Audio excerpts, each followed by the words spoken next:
Guys, balik lagi bersama aku. Di video kali ini kita bakal membahas 4 soal pengetahuan kuantitatif yang pernah keluar di UTBK, khususnya tentang aljabar.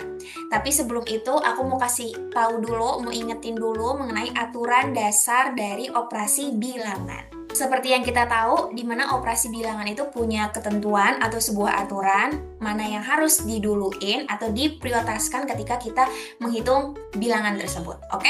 Dimana di sini kita punya sebuah singkatan, yaitu singkatannya kalau dibaca Kupakabataku. Kupakabataku. Dimana ku itu kepanjangannya adalah kurung, berarti kurung itu adalah prioritas pertama. Kemudian ada pa ini kepanjangannya adalah pangkat, dan yang ketiga adalah kaba, di mana kaba ini kepanjangannya adalah kali dan bagi. Jadi kali dan bagi ini sebenarnya berada di prioritas yang sama atau level yang sama, tapi kalau misalkan dua-duanya ada, dimulai dikerjakan dari kiri ke kanan. Dan yang terakhir adalah taku. Taku ini kepanjangannya adalah tambah dan kurang. Jadi kurung pangkat kali bagi tambah kurang. Begitu. Oke, sekarang kita langsung masuk ke soal yang pertama. Jika U dikurang 5 sama dengan 6 dibagi 2/3, nilai U sama dengan berapa? Nah, kita mau cari nilai U yang ini, teman-teman. Ya udah, langsung kita gas kelarin ya. Oke, jadi kita punya U dikurang 5 sama dengan 6. Seperti biasa, teman-teman, kalau kita punya pembagian, apalagi ini bentuk pembaginya adalah pecahan. Nah, sebenarnya pembagi pecahan ini bisa kita ubah operasinya ke dalam bentuk kali, teman-teman. Tapi kalau kita ubah ke dalam bentuk kali, maka 2/3 ini akan berubah bentuknya atau kebalik bentuknya. Yang awalnya 2/3 akan berubah menjadi 3/2. Jadi antara pembilang dan penyebutnya tertukar posisinya. Oke? Jadi kita punya U dikurang 5 sama dengan 6 dikali 3/2. Ini bisa langsung kita eliminasi. 6 bagi 2 adalah 3. Jadi kita punya U dikurang 5 itu sama dengan 3 dikali 3, yaitu hasilnya adalah 9. Nah, kalau mau pakai logika juga boleh. Tinggal teman-teman cari suatu bilangan yang kalau dikurang 5 itu hasilnya 9. Kira-kira bilangannya apa? Bilangannya adalah 14. Nah, kalau mau pakai logika juga boleh. Jadi ketemu tuh U-nya sama dengan 14. Tapi kalau misalkan mau pakai yang familiar, kayak yang teman-teman udah pelajarin dari SMP ya, berarti tinggal U-nya akan kita dapetin nilainya 9, kemudian minus 5-nya itu teman-teman harus pindah posisinya ke sebelah kanan. Begitu, berarti yang awalnya dia negatif akan berubah menjadi positif. Jadi U-nya itu sama dengan 14, sama aja, oke? Mau pakai logika juga boleh, mau pakai tips and trick kayak penulisan tadi juga boleh, oke?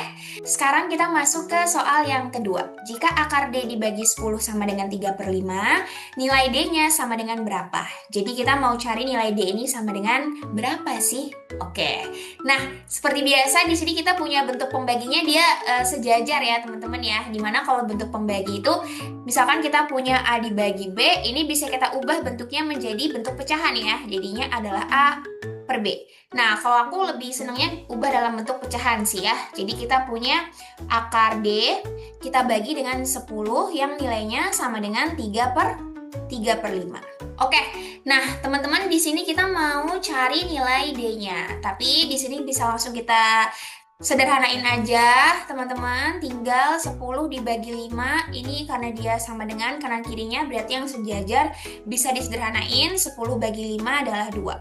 Kemudian ya udah tinggal kita kali silang, berarti akar D-nya sama dengan 2 kali 3 ya, 2 kali 3 jadinya adalah 6. Jadi kita punya akar D-nya sama dengan 6, tapi di sini kita mau cari D-nya, berarti kita harus hilangin akarnya.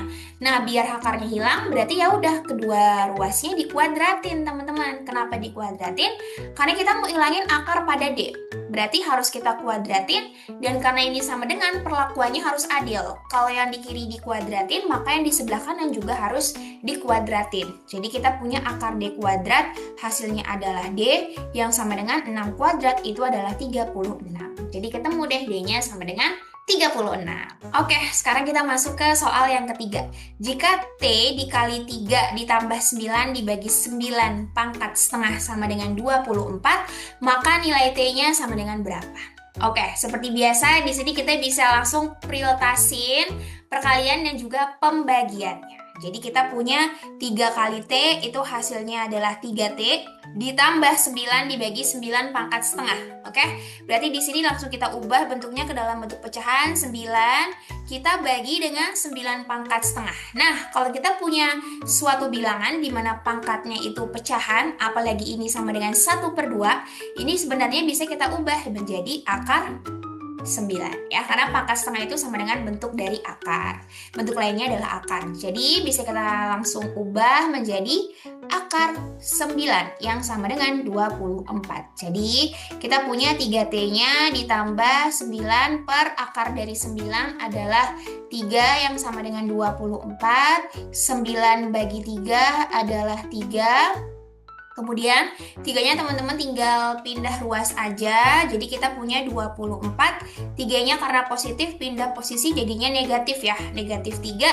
Jadi kita ketemu 3T-nya sama dengan 21. Nah, kalau mau pakai logika juga boleh nih teman-teman. Tinggal cari 3 dikali berapa biar hasilnya 21. Karena kan 3 dan T ini tadi penghubungnya adalah perkalian. Jadi ternyata 3 kali 7. Ya udah, T-nya itu berarti nilainya harus 7. Begitu aja. Tapi kalau misalkan mau pakai pengerjaan biasa juga boleh ya. Jadi tinggal T-nya sama dengan 21 kita bagi dengan 3. Sama aja ya, hasilnya juga 7. Begitu teman-teman. Nah, sekarang kita masuk ke soal yang terakhir. 13 dikurang 3 dikali 8 dibagi P pangkat setengah sama dengan 1. Nilai P-nya sama dengan berapa? Oke, sekarang kita langsung kelarin ya teman-teman ya.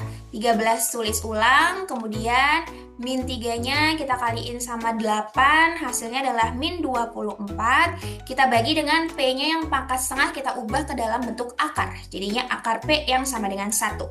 Nah, lanjut. Jadi kita punya 13 ini sepertinya bisa kita pindah ke kanan ya teman-teman ya. Jadi kita punya min 24-nya berubah menjadi bentuk pecahan. Akar P yang sama dengan 1 kita kurangi dengan 13. Jadi kita punya hasilnya adalah min 24 kita bagi dengan akar P yang sama dengan minus 12. Nah, udah deh. Kemudian ini bisa kita pindah aja nih teman-teman posisinya antara akar P dengan min 12. Jadi kita punya min 24 dibagi dengan min 12 yang sama dengan akar P. Nah, ini langsung kita bisa sederhanain ya, 24 dibagi 12 atau bisa langsung juga min 24 dibagi min 12 itu hasilnya adalah positif 2 ya. Positif 2 sama dengan akar P. Nah, karena kita mau nilai P-nya aja dan di sini bentuknya akar P, berarti tinggal kita kuadratin aja biar akarnya hilang. Tapi ingat harus adil. Kalau yang di sebelah kanannya dipangkatin 2, maka yang sebelah kirinya juga dipangkatin 2. Karena ingat ada tanda sama dengannya. Harus sama perlakuannya. Jadi kita punya 2 kuadrat adalah 4, yang sama dengan akar P kuadrat itu adalah P. Jadi dapat deh nilai P-nya itu sama dengan 4. Begitu aja teman-teman. Oke?